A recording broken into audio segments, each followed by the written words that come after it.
கணவன் மனைவி கடையில செய்யற நிக்காஹ்ன்ற ஒப்பந்தத்துக்கு அல்லாஹ் சொல்றான்டால், ஒரு மனைவிய திருமணம் முடிச்சா அந்த மனைவியை இந்த உலகத்தில ஈமான்தாரியா மாத்தி, மனைவி கணவனை ஈமான்தாரியா மாத்தி 2 பேரும் சொர்க்கத்துக்கு போறதுக்கான ஒப்பந்தமே தவிர இந்த ஒப்பந்தம் உலகத்தோட முடிஞ்சு போற ஒப்பந்தம் அல்ல. அன்புக்குரிய சகோதரர்களே, இந்த ஒப்பந்தம் மிக கடினமான ஒப்பந்தம். நான் அவளை ஏற்றுக்கொண்டேன் என்று சொன்னால், அந்த பெண்ணை ஏற்றுக்கொண்டேன் என்றால் அவருடைய குறை நிறையோடு தான் ஏற்றுக்கொள்கிறேன். கல்யாணம் முடிச்சுக்க பிறகு அந்த குறை இருக்கு, இந்த குறை இருக்குது, ஏதாவது நிர்பந்தமான நிலை வந்தால் தான் தலாக்கை தவிர அது அல்லாமல் எடுத்ததுக்கெல்லாம் தலாக் சொல்லுகிற அன்புக்குரிய சகோதரர்களே, இந்த நிலை உருவாக கூடாது.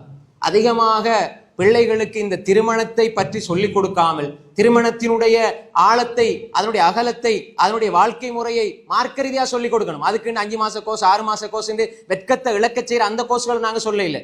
அதை ஒரு பிசினஸா செய்யறாங்க. 5 மாச கோர்ஸ் எல்லாம் சஹாபாக்கள் செய்யறாங்க கோர்ஸ். அன்புக்குரிய குர்ஆன் சுன்னா அடிப்படையில நீங்க உங்களோட பிள்ளைகளுக்கு வாப்பா அம்மா சொல்லிக் கொடுக்கணும். மகளா இருந்த அம்மா சொல்லிக் கொடுக்கணும். இப்படித்தான் அம்மா நடக்கணும் சொல்லிக் கொடுங்க. பிள்ளைகளுக்கு எல்லாம் சொல்லிக் கொடுக்குற நீங்க ஒன்னா இருந்து யாரோ ஒரு கணவன் யாரோ ஒரு மனைவியோட இல்லறத்துல ஈடுபடுற கட்டில படுகிற காட்சி அம்மா பாப்பா ஒன்னா இருந்து பேசுவாங்க. ஆனா பிள்ளையோட திருமணத்தை பத்தி பேசுறது வெக்கம். என்ன வெக்கம் இது? அப்ப சைத்தான் எப்படி காட்டுறான்னு பாருங்க. அதுதான் சகோதரர்களை, எதற்கு வெக்கப்படணுமோ அதுக்கு வெக்கப்பட மாட்டாங்க. எதற்கு வெக்கப்படணுமோ அதாவது எதற்கு வெக்கப்படணுமோ அதுக்கு வெக்கப்படுற இல்ல. ஆபாசமான சினிமா காட்சியை பாக்குறாங்க. பிள்ளைகளை கூப்பிட்டு ஒரு தாய் 5-10 பிள்ளைய பெத்த தாய்மார்கள் இருப்பாங்க. தாய் கூப்பிட்டு பிள்ளைகிட்ட சொல்லணும், இதாண்டு தந்தை, அதே போன்று நானா தம்பிக்கு அழகா சொல்லி கொடுக்கணும். இப்படி பக்குவப்படுத்தி அவங்களுக்கு திருமணத்தை விளங்கப்படுத்தணும். இன்று திருமணம் என்றா என்ன, வயசு வந்துட்டா எந்த முதிர்ச்சியும் இல்லை. அந்த பிள்ளைகிட்ட முதிர்ச்சி ஆரம்பத்தில் எதிர்பார்க்கலாது. ஆனா நாங்க சொல்லி கொடுக்கணும். திருமணம் முடிக்கிறாங்க, 4 மாசம் 1 வருஷம் டிவோர்ஸ். காரணம் என்ன? அவங்க திருமணம் முடிச்சதெல்லாம் என்ன தெரியுமா? உடல் சார்ந்த காம இச்சைகளை தணிச்சுக் கொள்வதற்கு தான் திருமணமே தவிர, இந்த பெண்ணை நான் ஒரு குடும்பமா அந்த பெண்ணுக்கு என்று சாலிகான குழந்தைகளை உருவாக்கி, நாளைக்கு நான் மௌத்தாப்பானும் எனக்காக துவா செய்யற பிள்ளைகளை உருவாக்கணும், அந்த பெண்ணுக்கு நான் ஆடை, அந்த பெண் எனக்கு ஆடை, இப்படியாக உள்ளம் சார்ந்து உணர்வு சார்ந்து அந்த பெண் கஷ்டப்படுற பொழுது நான் ஆறுதல் சொல்லி, நான் கஷ்டப்படுற பொழுது அவள் எனக்கு ஆறுதல் சொல்லி, நான் மார்க்கத்தில் தவறி செல்கிற பொழுது அவள் எனக்கு வழிகாட்டி, அவள் தவறி செல்கிற பொழுது நான் அவளுக்கு வழிகாட்டி, ஈமான வாழ வைக்கிற குடும்பமாக வாழ்ந்து சொர்க்கத்திலே குடும்பமாக வாழ்ற அந்த வாழ்க்கைக்கு பதிலாக 4 மாசத்துல 5 மாசத்துல ஏன் அழகா தெரிஞ்சா கல்யாணம் முடிச்சாங்க, காசு இருந்தது கல்யாணம் முடிச்சாங்க, ஈமான இஸ்லாத்தை பார்க்கையில அதனால டிவோர்ஸ். காதலி கோர்ட்ல போய்த்து பார்த்தா விளங்கு சகோதரர்களே, எதற்காக எல்லாம் டிவோர்ஸ் வருது? சிரிப்பீங்க நீங்க கொஞ்சம் ஆய்வு செஞ்சு பார்த்தால். அப்ப அன்புக்குரிய சகோதரர்களே, திருமண வாழ்க்கை என்பது உடல் சார்ந்த ஒன்று அல்ல. அது உள்ளம் சார்ந்தது, உணர்வு சார்ந்தது, அது மறுமை சார்ந்தது, தீன் சார்ந்தது.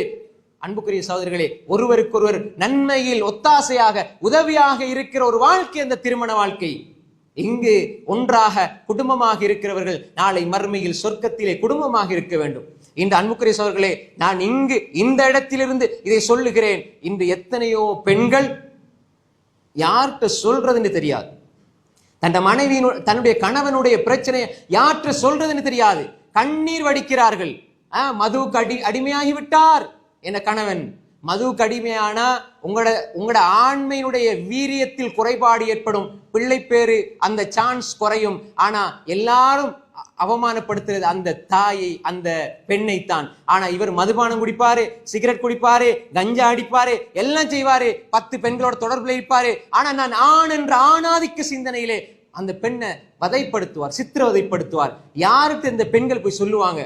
மிம்பர்ல இருந்து நான் சொல்றேன் சகோதரர்களே, எத்தனையோ இந்த காதுகளால் எத்தனையோ பெண்களுடைய அழுகை கேட்கிறாங்க. என்ன செய்யறது? நாங்க யார்கிட்ட போய் சொல்றது? இதை யார்கிட்ட போய் முறையிடுறது? யாராவது ஒரு தீர்ப்பு கேட்டு போய் அங்க கணவன் கொஞ்சம் காசை கூட கொடுத்துட்டான்னா தீர்ப்பு மாறுது. தீர்ப்புகள் காசு கொடுத்து வாங்கப்படுகிறது. அல்லாஹ்வுடைய நீதிமன்றத்தை தவிர வேறு எங்குமே நீதி இல்லாத நிலை இருக்கிறது. சகோதரர்களே, அன்புக்குரிய சகோதரர்களே, நாம் சிந்திக்க வேண்டும். எத்தனை பெண்களுடைய கண்ணீர் துளி கடைசியில இவளுடைய பிள்ளை பெக்கிற பாக்கியம் இவளுக்கு இல்ல, இவளுக்கு அதில்ல இதில்ல என்று சொல்லி அசிங்கப்படுத்தி அவமானப்படுத்தி ஒரு குடிகாரன் நிம்மதியாக சந்தோஷமாக வாழுகிறான். ஒரு பெண் அவமானப்படுத்தப்பட்டு இழிவுபடுத்தப்பட்டு வீட்டுக்கு துரத்தப்படுகிறாள் என்றால் இந்த பாவம் அன்புக்குரிய சகோதரர்களே எவ்வளவு பெரிய அநியாயம். சகோதரர்களே பாருங்கள், உங்கள் பிள்ளைகள் மதுவுக்கு அடிமையாகிவிட்டது, உங்களோட பிள்ளைக்கு ஆண்மையில் குறைவு இருக்கிறதா திருமணம் அடிச்சு கொடுத்து உங்களோட ஒரு பிள்ளையினுடைய வாழ்க்கையை நாசமாக்காதீர்கள். பெண் சமூகத்தினுடைய வாழ்க்கையை அழிக்காதீர்கள். அன்புக்குரியவர்களே, இந்த ஒரு விடயத்தில் கரிசனை எடுக்க வேண்டும். எத்தனையோ தாய்மார்கள் கதறுகிறார்கள், கண்ணீர் துளிகள், இரத்த கண்ணீர் துளிகள் வடிக்கிறார்கள். என் கணவன் 4 வருஷம் வாழ்ந்துட்டேனே. ஒரு பெண் சொல்லுகிறாள், என்னுடைய கணவன் நாள் முழுக்க போதையில, எப்படி பிள்ளை தெரியும்? போதையில் வருகிறான், பிள்ளையும் தெரியாது, மனைவியும் தெரியாது, அம்மாவும் தெரியாது, வாப்பாவும் தெரியாது, யாரை தொடணும் என்பது தெரியாது, யாரை தொடக்கூடாதுன்னு தெரியாது.